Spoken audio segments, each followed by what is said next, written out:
안녕하십니까. 3월 19일 토요일 새벽 기도회를 통해 하나님께서 우리에게 주시는 말씀은 레위기 12장 1절에서 8절의 말씀입니다. 레위기 12장 1절에서 8절의 말씀을 제가 봉독하겠습니다. 여호와께서 모세에게 말씀하여 이르시되 이스라엘 자손에게 말하여 이르라.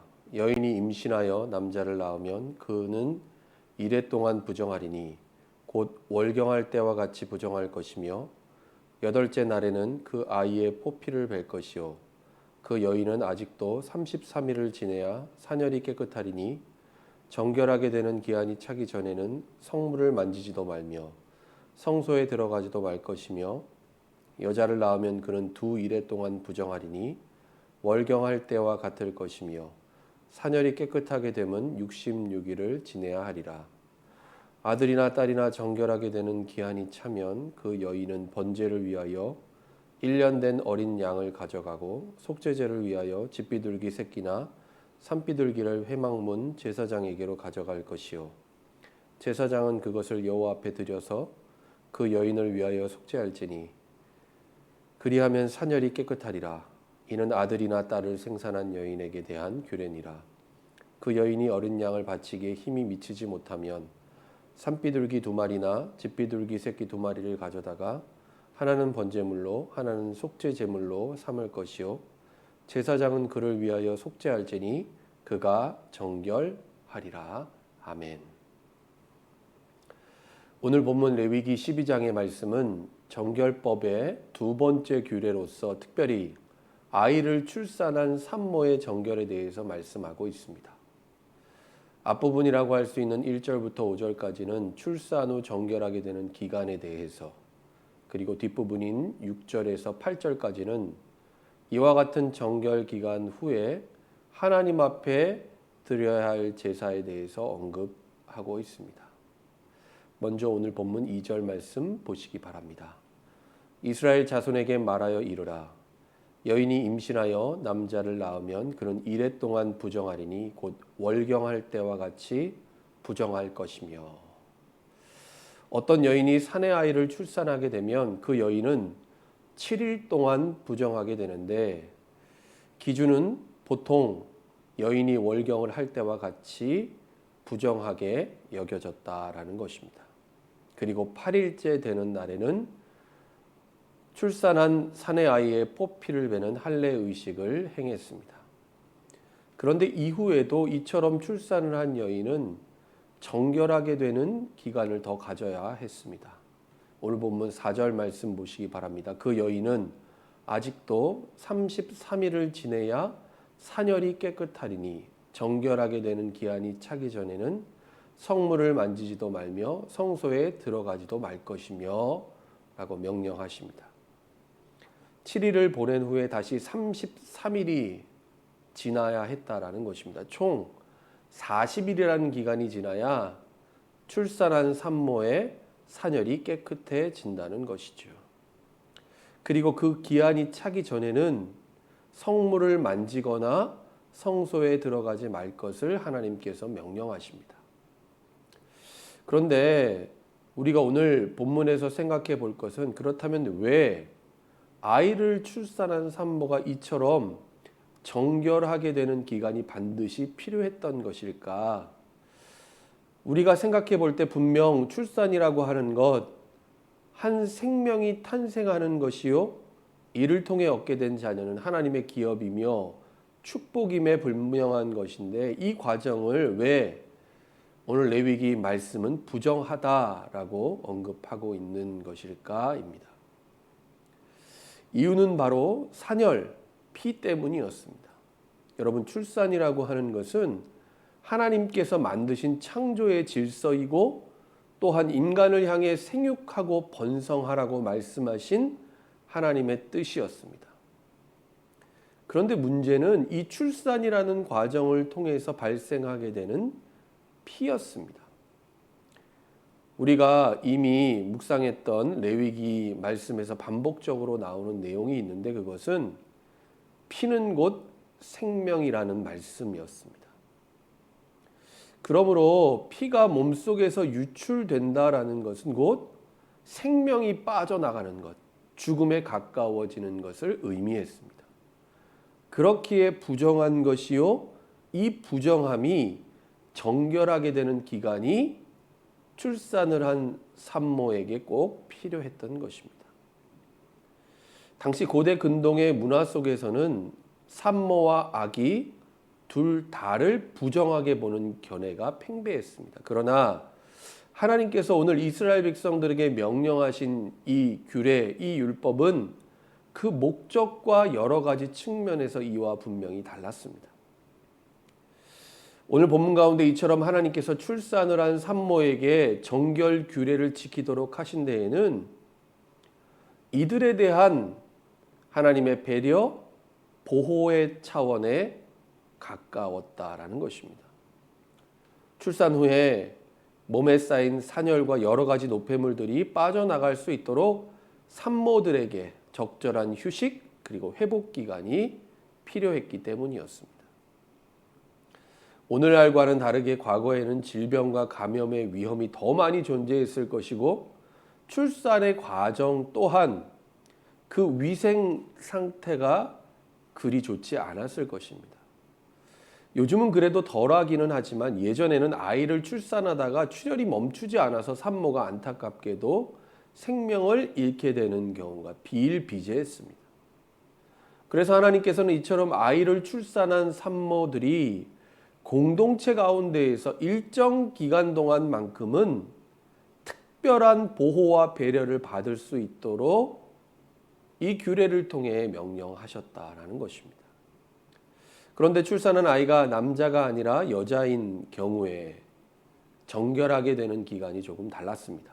오늘 본문 5절 말씀 보시기 바랍니다. 여자를 낳으면 그는 2일에 동안 부정하리니 월경할 때와 같을 것이며 산열이 깨끗하게 되면 66일을 지내야 하리라. 여자아이를 출산했을 경우에는 2일에 곧 14일 동안 부정했고 이후 66일이라는 정결 기간을 보내야 했습니다. 남자아이를 출산했을 경우에 딱 2배에 해당되는 기간입니다. 이처럼 정결 기간에 있어서 남자와 여자의 차이가 있는 것에 대해서 여러 가지 해석과 추측, 의견이 분분하지만 우리는 정확하고 분명한 이유를 오늘 본문을 통해서는 발견하기 어렵습니다.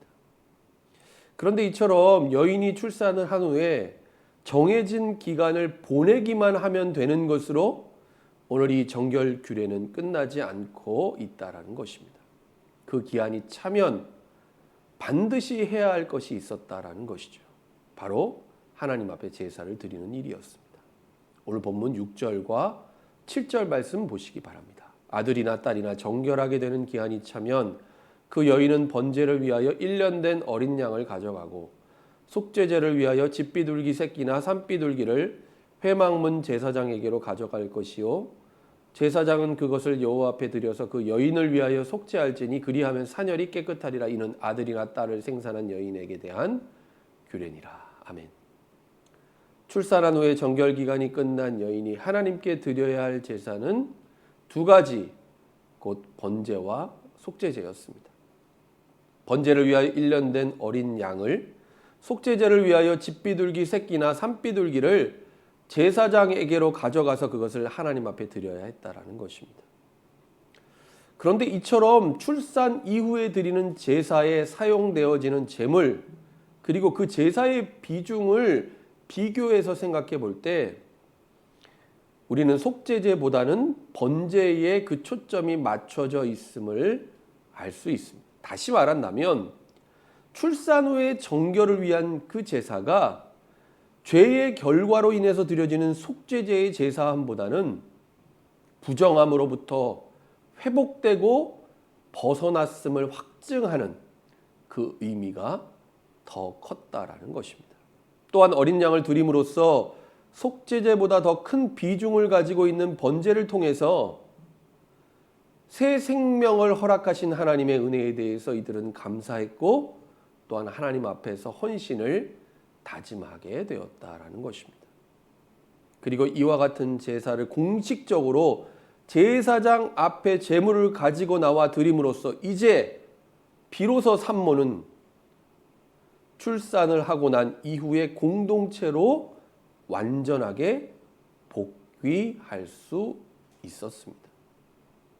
하지만 출산한 모든 여인이 다 똑같은 제물로 번제와 속죄제를 드려야만 했던 것은 아니었습니다.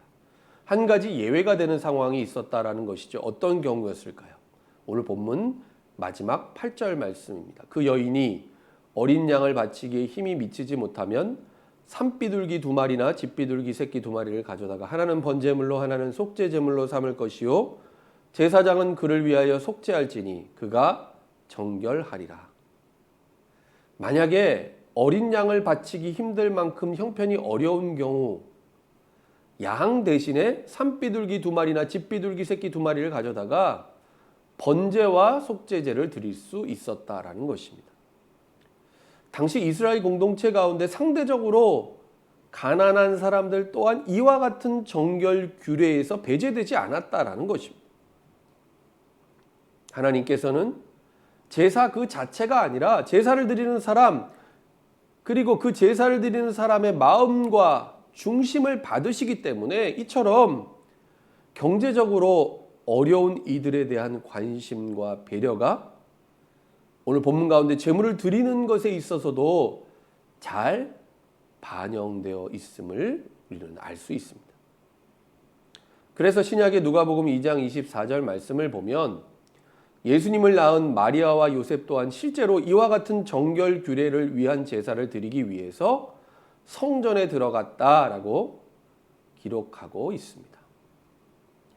여러분, 우리는 오늘 레위기 12장에 나오는 이 규례를 통해서 한 가지 중요한 사실을 깨닫게 됩니다. 그것은 바로 우리의 생명의 근원이 창조주 되신 하나님께 있다는 사실입니다. 생명의 주인, 생명의 주관자는 하나님이 되심을 우리는 오늘 하나님께서 이스라엘 백성들에게 명령하신 이 규례를 통해 확인할 수 있습니다. 그렇기 때문에 하나님께서 주신 생명을 가진 우리가 마땅히 해야 할 것은 무엇일까요? 우리의 몸, 우리의 마음을 주님 앞에 거룩하고 정결하게 드리는 것입니다. 여러분, 기독교 신앙은 결코 몸과 마음을 분리해서 생각하는, 육체와 영혼을 분리해서 생각하는 이원론이 아닙니다. 과거 초대교회에 들어온 영지주의 이단 사상에는 육체란 악한 것이고 영혼만 선하고 거룩한 것으로 여겼습니다. 그래서 이에 대한 양극단이라고 할 수 있는 그릇된 금욕주의나 심각한 쾌락주의에 빠졌습니다. 그런데 하나님께서는 우리의 몸과 마음 전부가 하나님의 거룩한 성전이 되기를 원하십니다. 하나님께서 기뻐 받으시는 정결하고 거룩한 제물로 우리의 삶 전체를 주님께 드려야 한다라는 것입니다. 그렇다면 오늘날 정결함과 부정함의 기준은 어디에 있을까요? 무엇이 우리를 진정 거룩하게 하는 것일까요?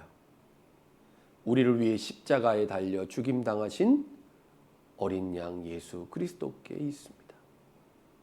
우리가 앞으로 살펴볼 말씀이기는 하지만 레위기 15장 말씀을 보면 몸에서 피가 멈추지 않는 유출병이 걸린 사람은 그 자체만으로 부정한 자였습니다. 그래서 이 사람이 만진 물건 또한 그 사람과 접촉한 사람 역시 부정하기 때문에 반드시 그와 접촉하게 되면 옷을 빨고 몸을 씻어야 했습니다. 그리고 유출병이 걸린 당사자 역시 이 병에서 낫게 되었더라도 일정 기간 동안 행해야 할 정결 규례가 있었습니다. 여러분, 그런데 신약의 마가복음 5장 말씀을 보면 이와 같은 유출병 곧 혈류증을 그것도 12회 동안 앓아왔던 한 여인이 등장합니다. 그녀가 그동안 얼마나 외롭고 고통스러운 나날들을 보냈을지 우리는 짐작할 수 있습니다. 이런 그 여인이 예수님의 옷자락에 손을 대었을 때 여러분 어떤 일이 벌어지게 됩니까? 혈류의 근원이 곧 마르게 됩니다. 흘러나오는 피가 멈췄다라는 것이죠. 예수 그리스도를 믿고 의지하여 주님의 옷자락을 만졌을 때 놀라운 기적의 사건이 일어나게 되었다라는 것입니다.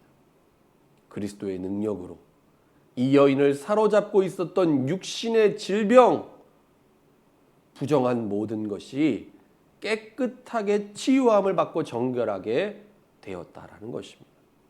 그리고 이제 그녀는 더 이상 부정한 여인이 아니라 그리스도 안에서 정결하게 된 존재로 새로운 인생을 살게 되었던 것입니다. 그러므로 이제 하나님 앞에서 정결한가 부정한가의 기준은 여러분 다른 데 있지 않습니다. 우리 자신의 의, 우리의 행위에 달려 있지 않다라는 것입니다. 오직 우리가 예수 그리스도 안에 있는가, 그리고 예수 그리스도와 함께 살아가고 있는가에 달려 있다라는 것입니다. 여러분, 그리스도인의 정체성은 무엇입니까? 그리고 그리스도인들이 모인 교회는 어떤 공동체입니까? 에베소서 3장의 말씀처럼 우리는 그리스도 안에서 거룩한 성전이 되어가고 예수 그리스도 안에서 하나님의 거룩한 성전으로 함께 지어져 가는 공동체의 사람들입니다.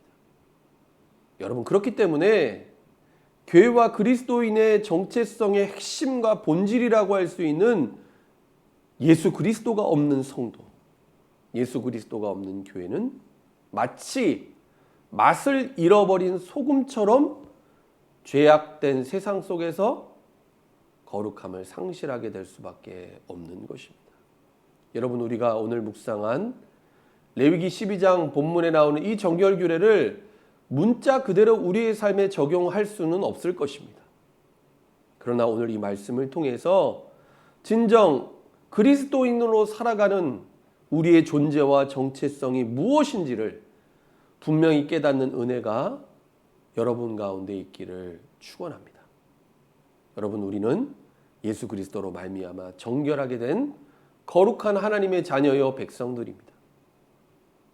오늘 하루도 여러분의 일상의 모든 순간순간마다 거룩한 하나님의 자녀답게 그리스도 안에서 우리의 몸과 마음을 하나님께서 기뻐하시는 정결한 제물로 드릴 수 있기를 바랍니다. 생명의 주인 되신 하나님, 그분이 우리에게 허락하신 이 생명, 우리의 몸과 마음을 잘 관리하고 하나님의 뜻을 위해 사용하는 것이 청지기로서 우리를 부르시고 우리에게 허락하신 사명이라는 것을 분명히 깨닫고 이 믿음 안에서 주님 앞에 우리의 삶을 드리며 헌신하는 저와 여러분 될 수 있기를 예수님의 이름으로 간절히 축원합니다. 기도하겠습니다. 하나님 아버지, 오늘 주신 레위기 말씀을 통해 하나님께서 진정 생명의 근원이 되시고 우리의 삶에 참된 주인이 되심을 알게 하시니 감사드립니다. 하나님, 오늘 이 구약의 정결 규례를 통해 이스라엘 백성들이 진정 거룩하고 정결한 삶을 살도록 이끄시고 이들을 진정 배려하시며 보호하시는 하나님의 은혜와 사랑이 있었음을 보게 됩니다.